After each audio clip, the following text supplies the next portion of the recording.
Hello सगळ्यांना, आज आपण बनवणार आहोत एकदम झणझणीत वडापाव, मुंबई स्टाईल वडापाव। त्यासाठी मी अशी तयारी करून घेतलेली आहे। कढीपत्ता, कोथिंबीर, हे पुदिना आणि एक 5 ते 6 हिरव्या मिरच्या आणि एक 8 ते 10 लसणाच्या पाकळ्या। हे सगळं आपल्याला मिक्सरमध्ये काढून घ्यायचं आहे। अशा प्रकारे बारीक वाटून घ्यायचं आहे। अशा प्रकारे मी पाव किलो आलू उकडून घेतलेले आहेत। आता तेल गरम ठेवून त्याच्यात जिरे मोहरी टाकून त्याला तडतडल्यानंतर हा मिक्सरमध्ये काढलेला मसाला घालायचा आहे आणि याला चांगले 1 मिनिट फ्राय करून घ्यायचं आहे। त्यानंतर यामध्ये घालायची आहे हळद घातल्यानंतर पण ह्याला 10 सेकंदाला चांगलं परतून घ्यायचं आहे, कारण ते तेल सोडेल। त्यानंतर यामध्ये टाकायचे चवीनुसार मीठ, तुमच्या अकॉर्डिंग तुम्हाला जसं वाटेल तसं मीठ टाकून घ्यायचं आहे।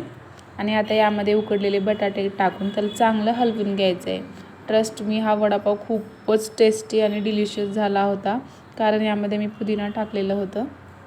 खूपच टेस्टी हा वडापाव रेडी झाला होता। अशा प्रकारे याला चांगलं एकजूट करून घ्यायचं आहे आणि हाफ लिंबू यामध्ये स्क्वीज करून घ्यायचं आहे, टाकायचं आहे, ज्यामुळे हा वडापाव अजून थोडा टेस्टी बनणार। अशा प्रकारे आता माझा मसाला रेडी झालेला आहे। ह्याचे छोटे छोटे असे बाउल्स तयार करून घ्यायचे आहेत आणि यानंतर आपल्याला करायचं आहे स्लरी। अशा प्रकारे मी बेसनचं पीठ घेतलेलं आहे, त्यामध्ये घालायचं आहे ओवा। डायजेशनसाठी ओवा चांगला असतो आणि थोडंसं 2 पिंच सोडा, यामध्ये खायचा सोडा टाकायचा आहे, बघू शकता असे 2च पिंच, आणि थोडंसं मीठ यामध्ये घालायचं आहे। या सर्व घातल्यानंतर आता यामध्ये पाणी घालून याचं चांगलं लिक्विडी असं पेस्ट तयार करून घ्यायचं आहे। आता बघू शकता जास्ती पातळ नाही करायचं। आता मी तेल गरम ठेवलेलं आहे, त्यामध्ये हे आलूचे बॉल्स घेऊन पिठामध्ये डिप करून आपल्याला घालायचं आहे। अशा प्रकारे आपल्याला 2 ते 3 ह्यामध्ये वडे घालायचे आहेत आणि त्याला चांगले 5 ते 7 मिनिट चांगलं त्याला डीप फ्राय होऊ द्यायचं आहे, जेणेकरून आतमध्ये ते कच्चे नाही राहणार।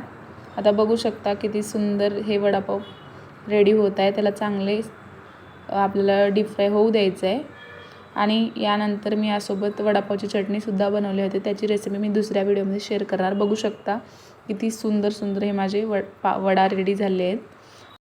अशा प्रकारे पाव आतमधून चिरून घेतलेला आहे, त्यामध्ये हा मी बनवलेला वडापावचा मसाला टाकून हा वडा ठेवून अशा प्रकारे हा वडापाव खूपच डिलिशियस बनला होता, खूपच टेस्टी। तुम्ही पण करा आणि मला नक्की कळवा।